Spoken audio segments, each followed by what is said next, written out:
We certainly want transparency. What he saw is what we revealed to you last night on this program, what appears to be Atlanta, Georgia ballot counters being told to leave the counting room.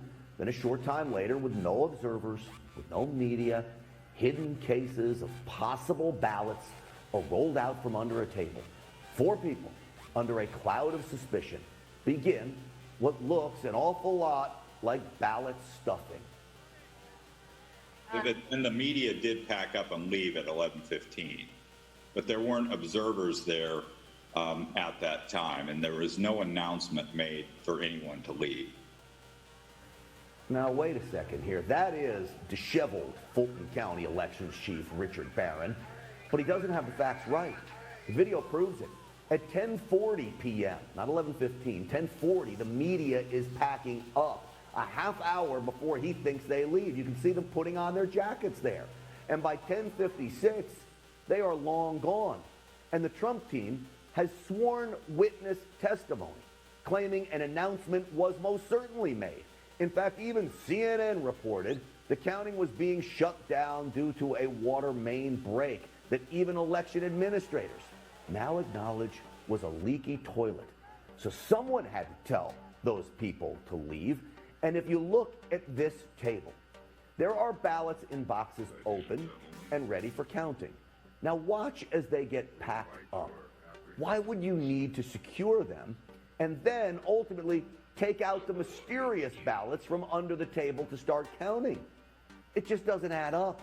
Elections board member Dr. Kathleen Ruth shows her skepticism in that Zoom call this morning with the elections chief.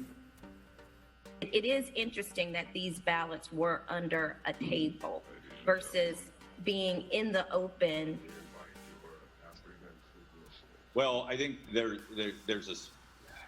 I don't know that I think those ballot boxes get heavy. I don't think they want to be lifting those things up and putting them back down. It makes no sense. The guy's scratching his head. He just looks nervous. The guy does not inspire confidence. There were already ballots out, but even almost 24 hours since I posted what could be, quote, smoking gun video of election fraud, a video now with 2.5 million views as of right now on my Twitter feed. The head of elections, whose ballot counters are now being accused of ballot stuffing, declares this. I'll have to review. I need to review the video. I have not seen the video. Please do. Please do is right.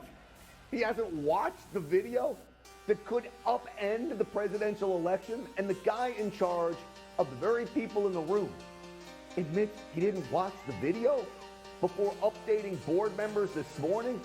That's insanity. And yet, Fulton County still certified the election. But you know who did watch our video? Our viewers, Stinchfield's Army. One directed me to this moment in the video. The woman in purple, after putting ballots in to be scanned, it appears to take the same batch of ballots out, straighten them, and then look what she does with them. She reinserts them back into the ballot counting machine again. The same set of ballots. Now, there may or may not be an explanation for this, but it certainly needs to be investigated by law enforcement, as the greatest political heist in election history may have just been caught on camera. Evidence of election fraud mounts as the mainstream media and Democrats loudly insist Joe Biden is still the 2020 winner. However, numerous whistleblowers are coming forward with credible information that hundreds of thousands of votes for President Trump mysteriously disappeared on election night. On Tuesday, Jesse Morgan, a worker for the U.S. Postal Service, revealed that his trailer full of ballots simply went missing after he dropped them off.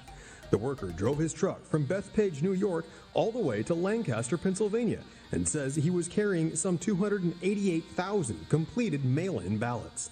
Phil Klein, the director of the legal group Thomas More Society Amistad Project, says they have many more testimonies from whistleblowers with similar stories. The project is working to discover flaws and even expose cases of voting fraud in the 2020 election, and has already uncovered serious examples of voting irregularities. Backing up President Trump's warnings, Klein explains that the post office was rife with fraud and that many Postal Service workers were taking part in widespread illegal efforts to undermine the election. While the missing truck full of ballots is bad enough, other whistleblowers say they drove thousands of pre-filled ballots right over state lines, which is a federal crime. A subcontractor for the post office, Nathan Pease, said that he was told by two separate postal workers that the post office in Wisconsin had collected and backdated over 100,000 ballots on the morning after the election. Unsurprisingly, others also claim the integrity of Dominion voting machines has been compromised and cannot be trusted.